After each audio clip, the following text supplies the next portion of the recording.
Nama saya Cindy Angelika. Pada hari ini saya mewakili kelompok saya untuk memperkenalkan kelompok kami. Hari ini kami akan mempresentasikan mengenai pengendalian internal dan resiko pengendalian. Nah, sebelum itu kami memperkenalkan diri terlebih dahulu. Nama saya Cindy Angelika selaku moderator dan dua teman saya yaitu Denny dan juga Dave. Nah, kami berasal dari Universitas Katolik Musikaritas dengan angkatan tahun 2018.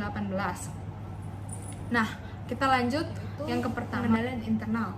Nah, sebelum kita mengetahui lebih lanjut mengenai pengendalian internal itu, kita tuh harus mengetahui apa itu sih pengendalian internal.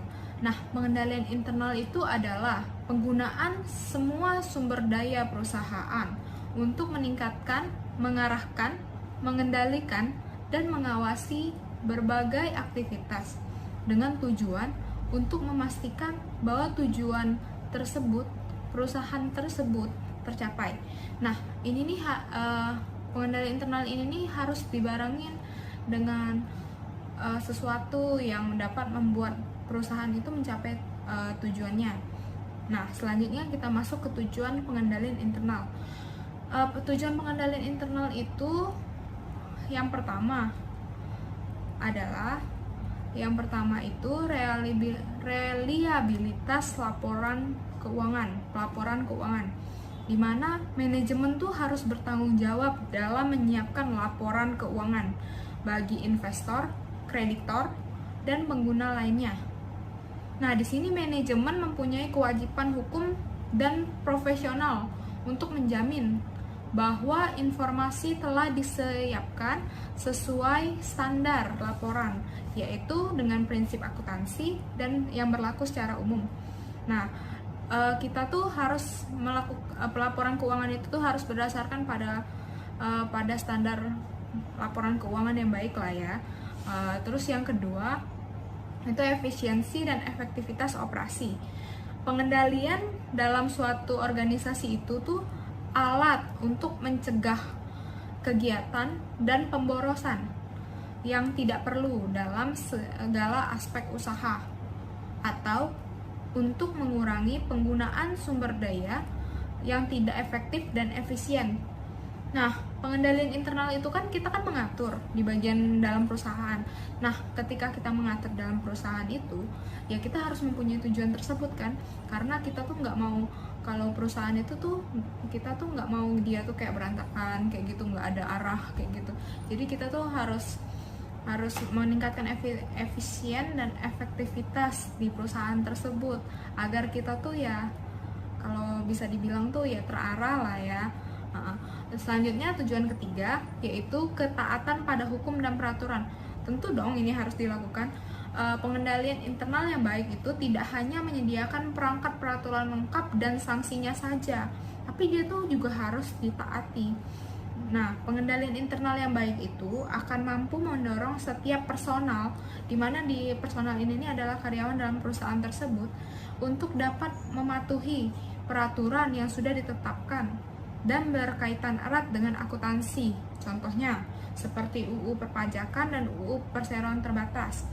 Karena kan biasanya kalau pengendalian internal ini nih ya kalau dibilang tuh ya kebanyakan PT lah ya, atau perusahaan-perusahaan yang lumayan besar lah ya, walaupun pengendalian internal itu juga dilakukan oleh usaha-usaha kecil kayak misalnya toko atau kantor yang kecil-kecil kayak gitu ya, tapi kan ya, kita harus mempunyai dasar lah ya untuk menaati peraturan tersebut berdasarkan UU Perpajakan ya, karena kita harus bayar pajak kan ya, terus tuh dan UU Perseroan Terbatas. Nah, selanjutnya kita masuk ke komponen pengendalian internal COSO. Nah, pengendalian internal COSO ini ada beberapa bagian. Nah, pertama kita bahas dulu mengenai lingkungan pengendalian. Lingkungan pengendalian itu menetapkan corak suatu organisasi, mempengaruhi kesadaran pengendalian orang-orangnya. Lingkungan pengendalian itu merupakan dasar untuk semua komponen pengendalian internal, menyediakan disiplin dan struktur. Lanjut yang kedua ya, yaitu adalah penilaian resiko. Nah, penilaian resiko itu apa sih? Penilaian risiko itu adalah identifikasi entitas dan analisis terhadap risiko yang relevan untuk mencapai tujuannya. Membentuk suatu dasar untuk menentukan bagaimana risiko harus dikelola. Nah, jadi kalau misalnya penilaian risiko tuh kita kan harus mengetahui risiko apa sih yang kita bisa dapatkan kalau misalnya kita tuh melakukan suatu usaha. Contoh, kalau misalnya kita dagang tuh, kita tuh harus mengetahui risiko. Oh, kita tuh harus kalau misalnya kita stok tuh harus batas ini. Kalau kelebihan berarti risikonya aliran kasnya tidak lancar kayak gitu, atau tertahan di suatu produk tersebut yang kurang laku pada stok lah kalau orang bisa bilang. Yang ketiga, kita lanjut ya. Yang ketiga itu aktivitas pengendalian. Aktivitas pengendalian itu apa? Itu tuh adalah kebijakan dan prosedur yang membantu menjamin bahwa arahan manajemen tuh dilaksanakan. Nah, itu tuh kayak peraturan-peraturan yang ada di perusahaan itu. Misalnya nggak boleh telat, minimal telat 30 menit misalnya, kayak gitu. Terus yang keempat itu informasi dan komunikasi. Nah, informasi dan komunikasi di sini adalah pengidentifikasian, penangkapan, dan pertukaran informasi dalam suatu bentuk dan waktu yang memungkinkan orang melaksanakan tanggung jawab mereka. Nah, informasi dan komunikasi ini nih seperti pengetahuan mengenai waktu kita rekrutmen itu. Kan karyawan itu kan harus diberitahu, oh kerja kamu, tugas kamu tuh kayak gini, kayak gini, kayak gini. Nah, di situ tuh jadi mereka tuh harus mengetahui itu. Jadi mereka memiliki arahan, oh saya harus melakukan ini di perusahaan tersebut. Jadi nggak sembarangan lah ya orang bilang. Terus selanjutnya itu pemantauan. Pemantauan itu apa? Pemantauan itu adalah proses yang menentukan kualitas kinerja pengendalian internal itu sepanjang waktu. Nah, di pemantauan ini biasanya dilakukan oleh manajemen tingkat atas kalau bisa dibilang. Itu tuh untuk mengendalikan aktivitas lah, waktu untuk memantau pekerjaan karyawan itu apakah dia benar, ya seperti itulah ya. Nah, selanjutnya ya, dapat kalian lihat pada tabel ini. Saya ada di bawah sini ya. Tabel itu ada berbagai macam mengenai komponen pengendalian internal dengan ada uraian komponen dan pembagian lebih lanjut jika diterapkan. Nah, kalian bisa baca di sini lingkungan ada komponen-komponennya itu seperti tadi yang saya bahas tadi, itu lingkungan pengendalian, penilaian risiko, aktivitas pengendalian, informasi dan komunikasi, sama pemantauan. Nah, yang tadi kan itu tuh untuk pengetahuan umum saja yang tadi saya jelaskan tadi sebelumnya. Nah, kalau yang di sini itu tuh mengenai uraian komponennya dan pembelajaran lebih lanjutnya lah tentang komponen-komponen CSO tadi. Nah, selanjutnya akan diteruskan oleh teman saya, yaitu Denny. Baiklah, saya akan melanjutkan penjelasan dari Cindy, yaitu mengenai cara memperoleh dan mendokumentasikan pemahaman tentang pengendalian internal. Pemahaman tentang pengendalian internal dapat diperoleh dengan 4 tahap. Proses untuk memahami pengendalian internal dan menilai risiko ini dapat dibagi menjadi: pertama, memperoleh dan mendokumentasikan pemahaman tentang pengendalian internal, yaitu mengenai rancangan dan operasi. Lalu kedua, menilai risiko pengendalian. Ketiga, merancang, melaksanakan dan mengevaluasi pengujian pengendalian. Lalu terakhir, memutuskan risiko deteksi yang direncanakan dan pengujian substantif. Terdapat beberapa dokumen yang diperlukan. Dokumen-dokumen ini bersifat umum, digunakan auditor untuk memperoleh dan mendokumentasikan pemahaman atas perancangan pengendalian internal. Dokumen yang pertama itu ialah naratif. Naratif merupakan uraian tertulis tentang pengendalian internal klien. Suatu naratif yang baik mengenai sistem pengakuntansi dan pengendalian yang terkait menguraikan 4 hal. 4 hal tersebut yaitu asal-usul setiap dokumen dan catatan dalam sistem. Sebagai contoh, uraian tersebut harus menyatakan dari mana pesanan pelanggan dan berasal bagaimana faktur penjualan dibuat. Kedua, semua pemrosesan yang berlangsung. Sebagai contoh, jika penjualan ditentukan oleh program komputer, mengalihkan kuantitas yang akan dikirim dengan harga standar yang dicantum dalam file untuk harga proses harus diuraikan. Ketiga, disposisi setiap dokumen dan catatan dalam sistem. Pengarsipan dokumen, pengiriman dokumen itu kepada pelanggan atau penghancuran dokumen itu harus diuraikan. Lalu, petunjuk tentang pengendalian relevan dengan penilaian risiko pengendalian. Hal ini biasanya mencakup pemisahan tugas seperti pemisahan pencatatan kas dari pengenangan kas, otorisasi dan persetujuan seperti persetujuan kredit, dan verifikasi internal seperti perbandingan harga jual per unit dengan kontrak penjualan.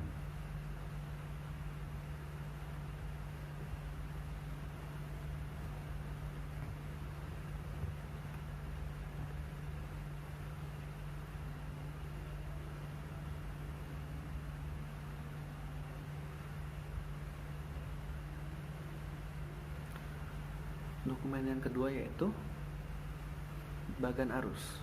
Suatu bagan arus atau flowchart dari pengendalian internal adalah diagram yang menunjukkan dokumen, klien, dan aliran urutannya dalam organisasi. Suatu bagan atas arus yang memadai mencakup 4 karakteristik yang sama yang diidentifikasi untuk naratif. Bagian arus yang diarsipkan dengan baik sangat bermanfaat karena memberikan gambaran menyeluruh mengenai sistem klien yang membantu auditor mengidentifikasi pengendalian dan defisiensi sistem klien. Bagan arus memiliki 2 keunggulan bila dibandingkan dengan naratif, yaitu biasanya bagan arus lebih mudah dibaca dan lebih mudah diperbarui. Auditor tidak perlu menggunakan baik naratif maupun bagan arus untuk menjelaskan sistem yang sama, karena keduanya menyiapkan informasi yang sama. Ketiga, yaitu kuesioner pengendalian internal. Kuesioner pengendalian internal mengajukan serangkaian pertanyaan tentang pengendalian dalam setiap area audit sebagai sarana untuk mengidentifikasi efisiensi pengendalian internal. Sebagian besar kuesioner meminta jawaban atas ya atau tidak, dengan jawaban tidak menunjukkannya adanya defisiensi pengendalian internal yang potensial. Dengan menggunakan kuesioner, auditor dapat meliput setiap area audit untuk cukup cepat. 2 kelemahan untuk sarana kuesioner adalah tidak mampu memberikan gambaran yang menyeluruh tentang sistem klien dan tidak dapat diterapkan pada beberapa audit, terutama yang lebih kecil.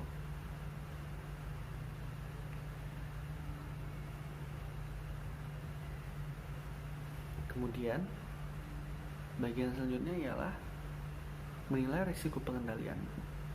Setelah memahami pengendalian internal, auditor dapat membuat penilaian pendahuluan atas risiko pengendalian sebagai bagian dari penilaian risiko salah saji yang material secara keseluruhan. Penilaian ini merupakan ukuran ekspektasi auditor bahwa pengendalian internal akan mencegah salah saji yang material atau mendeteksi dan mengoreksinya jika salah saji itu sudah terjadi. 2.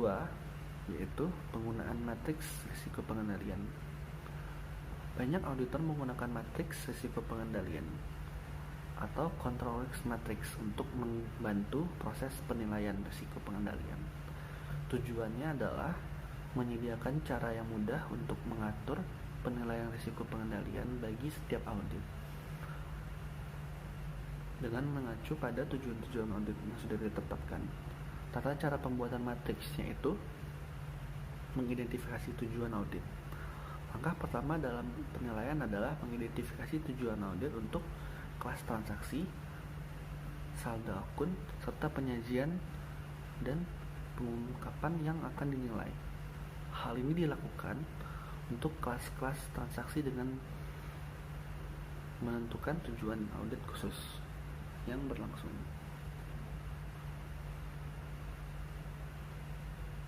Dengan transaksi yang sudah dibahas sebelumnya, yang dinyatakan dalam bentuk umum bagi setiap jenis transaksi, utama entitas bersangkutan.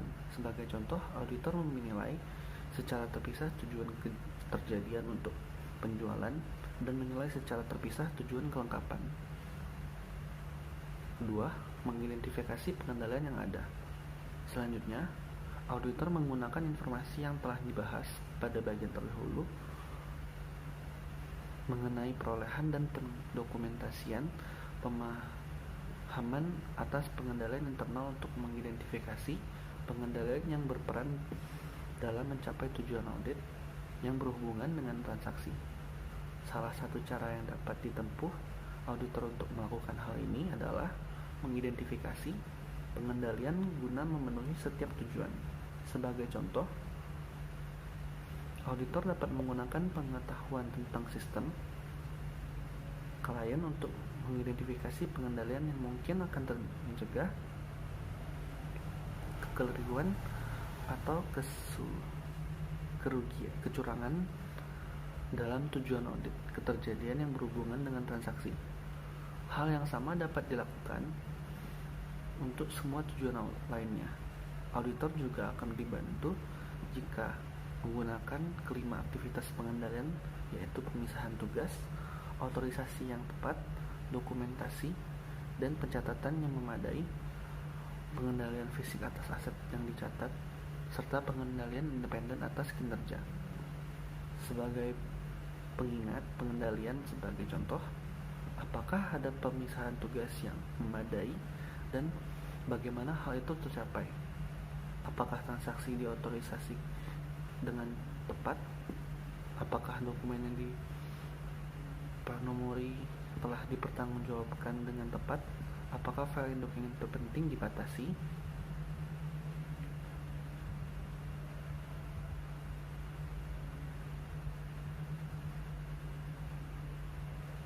Secara ketat dan akses yang tidak diotorisasi, auditor harus mengidentifikasi dan hanya memasukkan pengendalian yang diperkirakan akan berdampak paling besar terhadap pencapaian tujuan audit yang berhubungan dengan transaksi. Pengendalian ini sering kali tersebut pengendalian kunci atau key control. Alasannya banyak pasukan pengendalian kunci adalah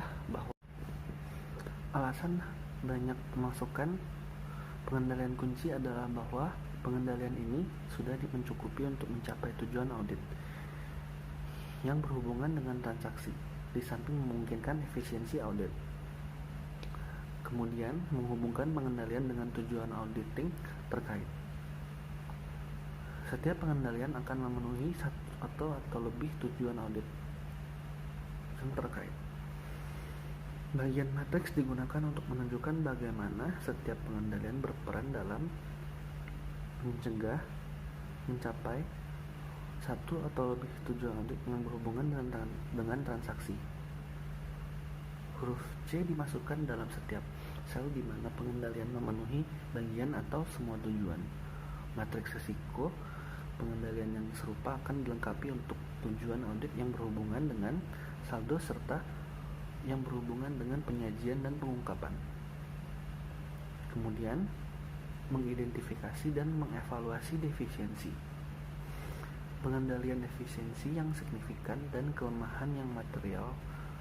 Auditor harus mengevaluasi apakah pengendalian kunci tidak diterapkan dalam perancangan pengendalian internal atas pelaporan keuangan sebagai bagian dari mengevaluasi risiko pengendalian, dan kemudian salah saji laporan keuangan. Standar auditing mendefinisikan 3 tingkat yang diterapkan.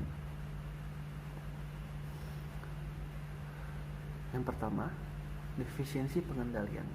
Defisiensi pengendalian atau kontrol defisiensi terjadi jika perancangan atau pelaksanaan pengendalian tidak memungkinkan karyawan perusahaan mencegah atau mendeteksi salah saji secara tepat waktu.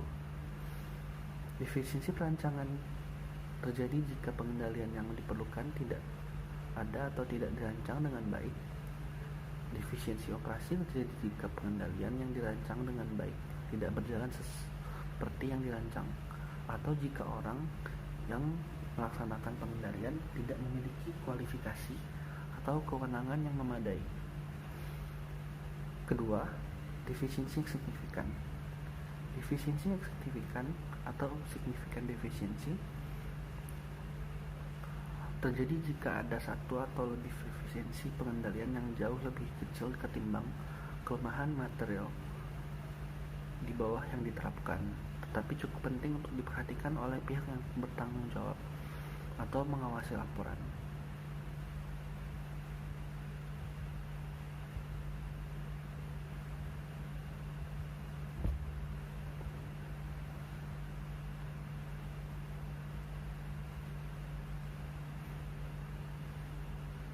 Ketiga, kelemahan yang material.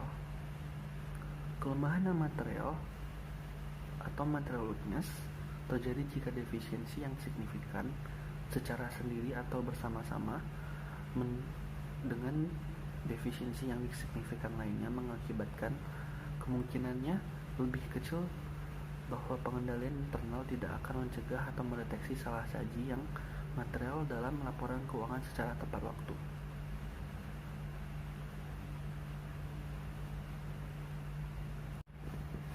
Alasan banyak pemasukan pengendalian kunci adalah bahwa pengendalian ini sudah mencukupi untuk mencapai tujuan audit yang berhubungan dengan transaksi, di samping memungkinkan efisiensi audit.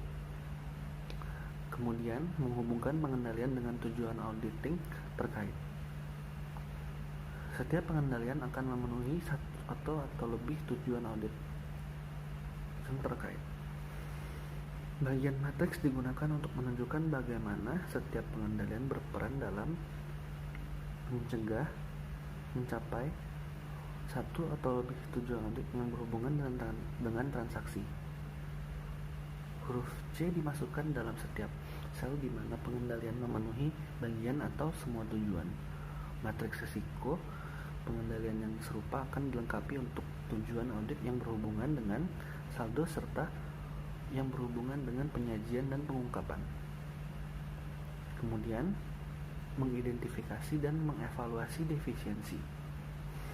Pengendalian defisiensi yang signifikan dan kelemahan yang material. Auditor harus mengevaluasi apakah pengendalian kunci tidak diterapkan dalam perancangan pengendalian internal atas pelaporan keuangan sebagai bagian dari mengevaluasi risiko pengendalian dan kemudian salah saji laporan keuangan. Standar auditing mendefinisikan 3 tingkat yang diterapkan. Yang pertama, defisiensi pengendalian. Defisiensi pengendalian atau kontrol defisiensi terjadi jika perancangan atau pelaksanaan pengendalian tidak memungkinkan karyawan perusahaan mencegah atau mendeteksi salah saji secara tepat waktu. Defisiensi perancangan terjadi jika pengendalian yang diperlukan tidak ada atau tidak dirancang dengan baik. Defisiensi operasi terjadi jika pengendalian yang dirancang dengan baik tidak berjalan seperti yang dirancang, atau jika orang yang melaksanakan pengendalian tidak memiliki kualifikasi atau kewenangan yang memadai. Kedua, defisiensi yang signifikan. Defisiensi yang signifikan atau signifikan defisiensi terjadi jika ada satu atau lebih defisiensi pengendalian yang jauh lebih kecil ketimbang kelemahan material di bawah yang diterapkan, tetapi cukup penting untuk diperhatikan oleh pihak yang bertanggung jawab atau mengawasi laporan.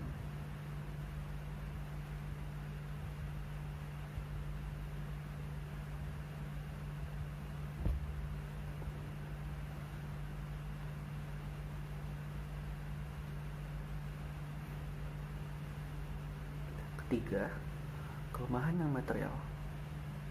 Kelemahan yang material atau material weakness terjadi jika defisiensi yang signifikan secara sendiri atau bersama-sama dengan defisiensi yang signifikan lainnya mengakibatkan kemungkinannya lebih kecil bahwa pengendalian internal tidak akan mencegah atau mendeteksi salah saji yang material dalam laporan keuangan secara tepat waktu.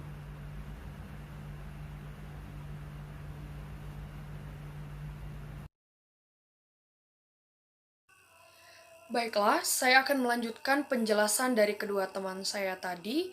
Saya akan melanjutkan di bagian B, nomor 3, yaitu mengidentifikasi defisiensi yang signifikan dan kelemahan yang material. Yang pertama, atau A, mengidentifikasi pengendalian yang ada. Karena defisiensi dan kelemahan yang material adalah tidak diterapkannya pengendalian yang memadai. Pertama, seorang auditor harus mengetahui pengendalian mana saja yang ada. Kemudian B, mengidentifikasi tidak diterapkannya pengendalian kunci. Kuesioner pengendalian internal, bagan arus, dan penelusuran adalah sarana yang berguna untuk mengidentifikasi di mana saja pengendalian itu tidak ada, sehingga kemungkinan terjadinya salah saji akan meningkat. Hal yang juga berguna adalah menelaah matriks resiko pengendalian untuk mencari pada tujuan mana pengendalian itu tidak ada atau hanya ada segelintir pengendalian untuk mencegah atau mendeteksi salah saji tersebut. Kemudian C, mempertimbangkan kemungkinan pengendalian pengimbang. Pengendalian pengimbang adalah pengendalian yang diterapkan di suatu tempat dalam sistem yang mengofset tidak diterapkannya pengendalian kunci. Sebagai contoh, dalam perusahaan kecil adalah peran aktif seorang pemilik perusahaan. Bila ada pengendalian pengimbang, tidak ada lagi defisiensi yang signifikan atau kelemahan yang material. Kemudian D, memutuskan apakah ada defisiensi yang signifikan atau kelemahan yang material tersebut. Kemungkinan salah saji serta materialitas yang digunakan untuk mengevaluasi apakah ada defisiensi yang signifikan atau kelemahan yang material. Kemudian E, yang terakhir, menentukan salah saji yang potensial yang bisa dihasilkan. Langkah ini dimaksudkan untuk mengidentifikasi salah saji spesifik yang mungkin diakibatkan oleh defisiensi yang signifikan atau kelemahan yang material. Arti penting dari defisiensi yang signifikan atau kelemahan yang material berhubungan langsung dengan kemungkinan dan materialitas salah saji yang potensial.